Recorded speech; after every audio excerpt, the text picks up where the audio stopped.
శ్రీ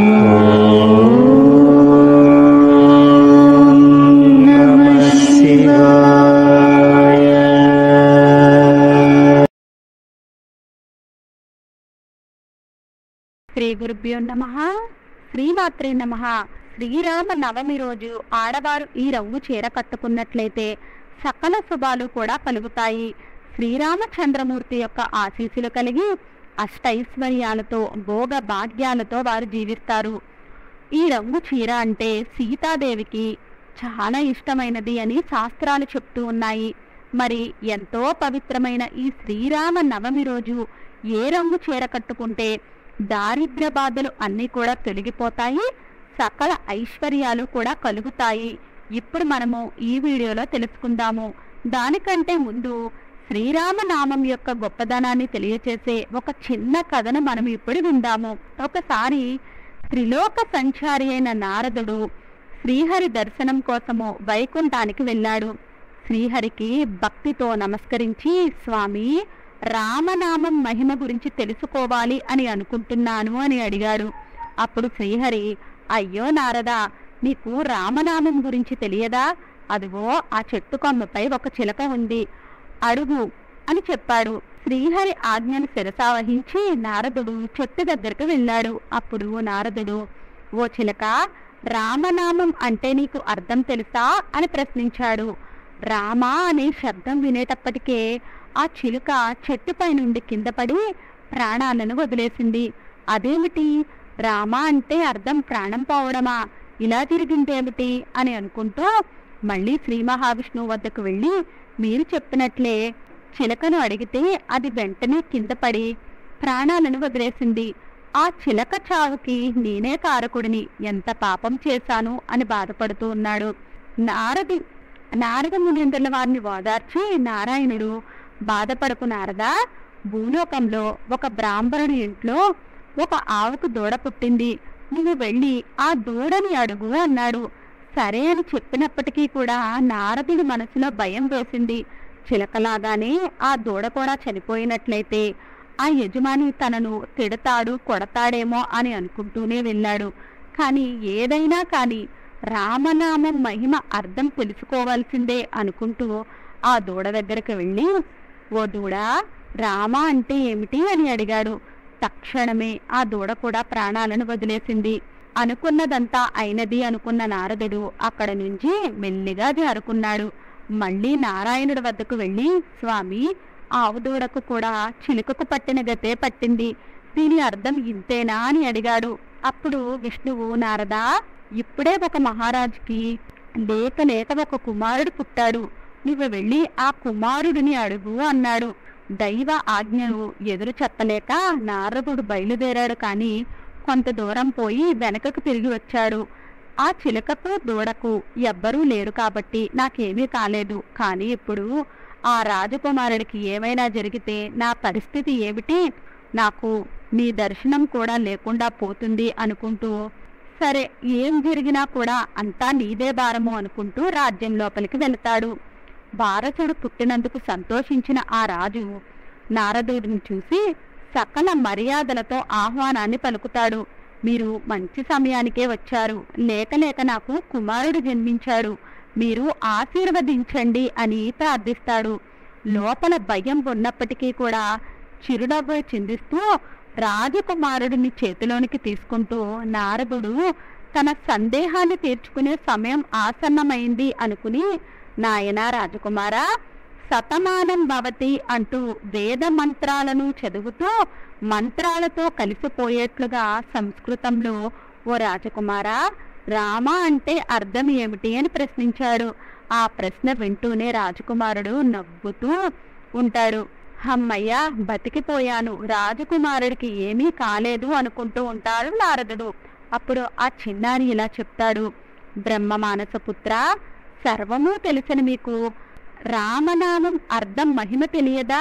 నేను చెట్టు మీద చిలుకగా ఉన్నప్పుడు మీరు వచ్చి రామనామం అర్థం ఏమిటని ప్రశ్నించారు.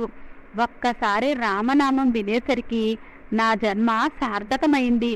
వెంటనే దేహాన్ని విసర్జించి ఒక బ్రాహ్మణుని ఇంట ఆవుదూడలాగా పుట్టాను. మీరు అక్కడికి కూడా వచ్చి అదే ప్రశ్నను వేశారు. రెండవసారి రామనామాన్ని విని ఆ జన్మను కూడా విసర్జించి ఇప్పుడు రాజకుమారుడిలాగా పుట్టాను. పక్షి, ఆవుదూడ, రాజకుమారుడు అంటే రామనామ స్మరణలోని ఎంత మహిమ ఉంటే రామనామ కీర్తన వలన ముక్తి కలుగుతుంది అనడంలో సందేహం లేదు. అందుకే ఎన్నో జన్మల తర్వాత మనిషి జన్మను పొందాను అని ఈ జన్మలో అంతఃకరణ శుద్ధితో మరు జన్మ లేకుండా ఉండేందుకు రామనామ కీర్తనను చెయ్యాలి. ఈ పవిత్ర కథను విన్నంత మాత్రానే జన్మ జన్మల పాపాలు కూడా తొలగిపోయి కోటి జన్మల పుణ్యం వస్తుంది. ఇక వీడియోలోనికి వెళ్ళినట్లయితే శ్రీరామ నవమి అంటే శ్రీరాముడు జన్మించిన రోజు. చైత్రశుద్ధ నవమి రోజున కౌసల్య శ్రీరాముడికి జన్మనిచ్చింది. ఈ రోజు శ్రీరాముడిని భక్తితో పూజిస్తే మంచి జరుగుతుంది. ఈ రోజున సీతారాముల కళ్యాణాన్ని నిర్వహిస్తూ ఉంటారు.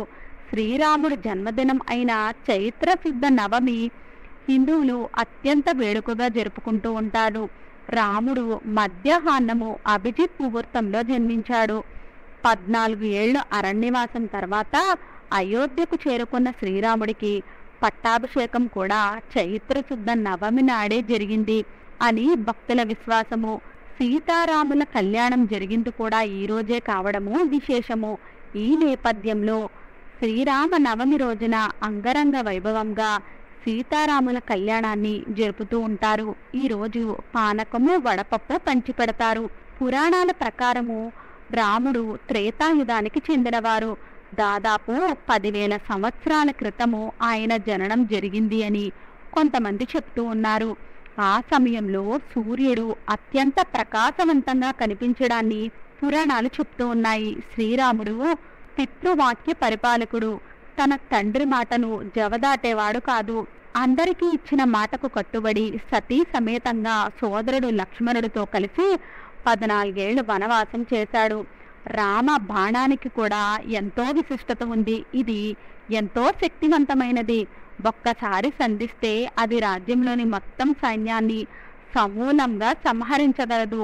సీతమ్మను అపహరించిన రావణుడిని యుద్ధంలో సంహరించిన పిమ్మట తిరిగి అయోధ్యకు చేరుకుని పట్టాభిషిక్తుడవుతాడు శ్రీరాముడు. అనంతరము 11,000 సంవత్సరాల పాటు రాజ్యాన్ని పరిపాలించాడు.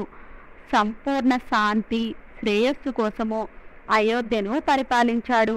శ్రీరామనవమి నాడు సీతారాముల కళ్యాణం జరిగింది అని, పట్టాభిషేకం కూడా ఆ రోజే జరిగింది అని చెప్తూ ఉంటారు. అందుకనే తెలుగు రాష్ట్రాలతో పాటు దేశవ్యాప్తంగా కూడా శ్రీరామ కళ్యాణాన్ని నిర్వహిస్తూ ఉంటారు. శ్రీరామ నవమి నాడు ప్రత్యేక పూజలు చేయడము, కళ్యాణం నిర్వహించడము, రామ మంత్రాలను జపించడం వలన 1000 రెట్లు ఫలితాలు కలుగుతాయి అని నమ్ముతూ ఉంటారు. హిందువులకు ఆరాధ్య దైవము శ్రీరాముడు. దేశంలో రాముడు గుడి లేని వీధి ఉండదు అంటే అతిశయోక్తి కాదు. శ్రీరామ నవమి వస్తుంది అంటే చాలు ఊరువాడ సందడే. శ్రీరామ నవమి రోజున వేకువజామునే నిద్రలేచి శుచిగా స్నానం చేసి దేవుడి మందిరాన్ని శుభ్రం చేసుకున్న తర్వాత దీపారాధన చేస్తారు. అలాగే శ్రీరాముడికి పండ్లు, తులసి ఆకులు, పానకాన్ని నైవేద్యంగా పెడతారు. పూలను సమర్పిస్తారు. శ్రీరామ నవమి రోజున దేశంలో ఉన్న రామాలయాలలో ఊరువాడ అందరూ కలిసి రాముల వారి కళ్యాణాన్ని అంగరంగ వైభవంగా జరిపిస్తారు. వడపప్పుని, పానకాన్ని రాముల వారి కళ్యాణానికి ప్రసాదంగా పెట్టి అందరికీ కూడా పంచిపెడుతూ ఉంటారు. ఇక ఈ పరమ పవిత్రమైన శ్రీరామ నవమి రోజు స్త్రీలు ప్రత్యేకమైన రంగులో ఉండే దుస్తులను ధరిస్తే దీర్ఘ సుమంగళి యోగం సిద్ధిస్తుంది అని పెద్దలు చెప్తూ ఉన్నారు. శ్రీరామ నవమి రోజు ఆడవారు ఏ రంగులో ఉండే దుస్తులను ధరించాలి అంటే పసుపు రంగు దుస్తులను ధరించాలి. శ్రీరామ నవమి రోజు ఆడవారు ఉదయమే నిద్రలేచి స్నానం చేసి పసుపు రంగులో ఉండే చీరను ధరించండి. ఈ రంగు అంటే సీతాదేవికి చాలా ఇష్టము.